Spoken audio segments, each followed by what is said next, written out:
এই টুনি, তুই আমার লেজটা কেটে দিবি রে। এটা তুই কি করলি রে? এখন আমি জঙ্গলে মুখ দেখাবো কিভাবে? জঙ্গলে তো কেউ আমাকে কোনো সম্মান দেবে না রে।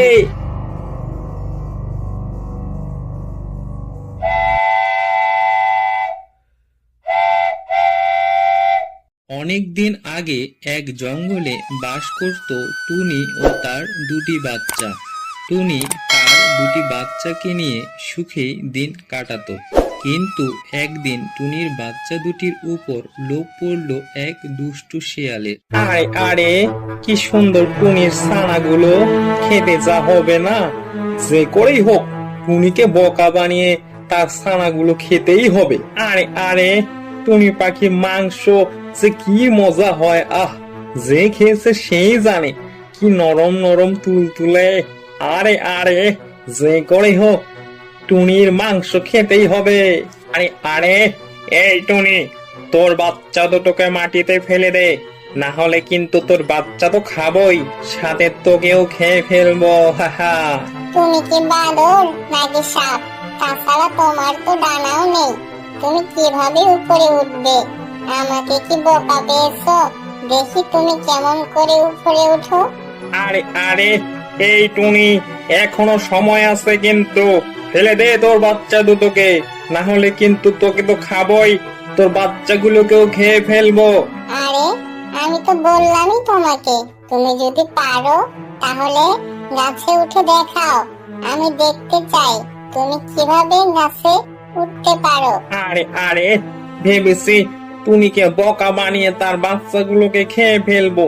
সোজা আঙুলে যদি ঘি না উঠে, তাহলে তো আঙ্গুলটা বাঁকা করতেই হচ্ছে।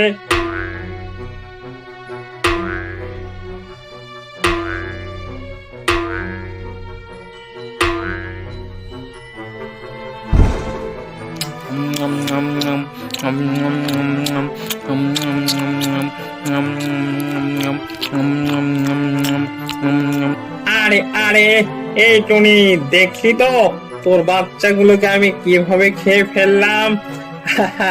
আজকাল থেকে তুই বেঁচে গেলি, তো তুই বেঁচে গেলি আমার তো ভালোই হয়েছে রে। এরপর আরো বাচ্চা দিবি, আর সেই বাচ্চাগুলোকে আমি পক পক করে খেয়ে ফেলবো।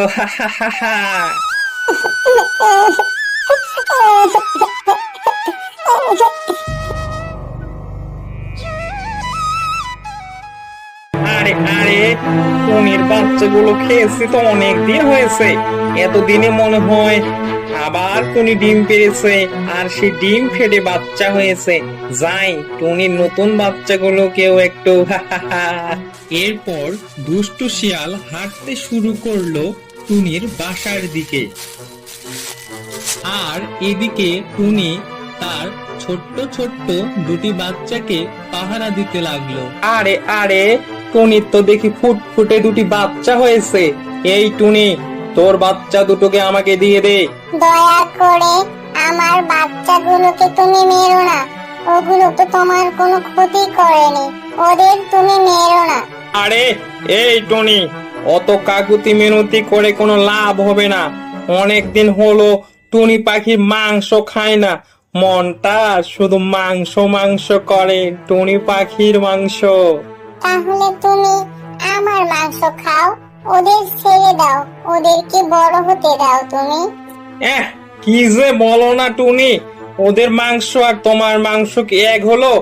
ওদের মাংস কচি কচি আর তুলতুলে, আর তোমার মাংস যা শক্ত, তোমার মাংস খেলে তো আমার দাঁতই ভেঙে যাবে। তোমার কাছে হাত জোর করতেছে, আমার ছানাগুলোকে তুমি খেও না। বুঝতে পেরেছি, সোজা আঙুলে ঘি উঠবে না, তাহলে তো আঙ্গুলটা একটু বাঁকা করতে হচ্ছে আমায়।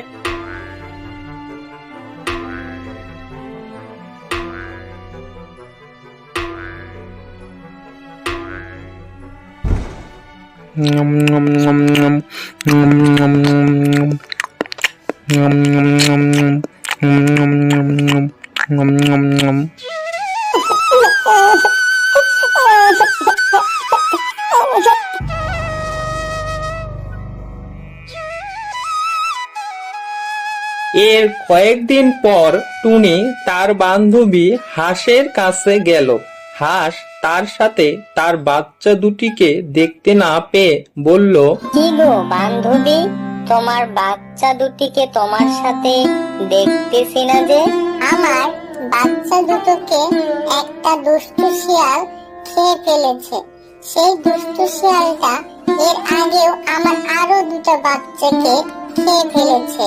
বান্ধবী, তুমি আমাকে একটু বুদ্ধি দাও, আমি কিভাবে ওই দুষ্টু শিয়ালটিকে জব্দ করতে পারি। তা শিয়াল তো খুব চালাক, তাকে তো জব্দ করা খুবই কঠিন ব্যাপার। তাহলে কি আমি ওই দুষ্টু শিয়ালটাকে জব্দ করতে পারবো না? কেন পারবা না বান্ধবী, অবশ্যই পারবা। তুমি একটা কাজ করো, সুযোগ বুঝে তুমি শিয়ালের লেজটা কেটে দাও। শিয়ালের কাছে তার লেজটা তার কাছে অনেক সম্মানের। লেজ কাটা পড়লে ওই দুষ্টু শিয়ালটা দেখবা লজ্জা পেয়ে এই বন থেকে পালিয়ে যাবে। হ্যাঁ, তুমি ঠিক বলেছো বান্ধবী। ওই দুষ্টু শিয়ালের লেজটা কেটে তবেই এর শিক্ষা দেব আমি ওকে। একদিন টুনি প্রতিশোধ নেওয়ার জন্য শিয়ালের বাসায় গিয়ে তার লেজটি কেটে দিল।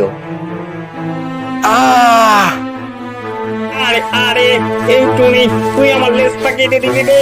এটা তুই কি করলি রে? এখন আমি জঙ্গলে মুখ দেখাবো কিভাবে? জঙ্গলে তো কেউ আমাকে কোনো সম্মান দেবে না রে। শিয়ালটি ছটফট করতে করতে সেই বন থেকে অনেক দূরে চলে গেল, আর টুনি তার বাচ্চাগুলোকে নিয়ে সুখে বসবাস করতে লাগলো।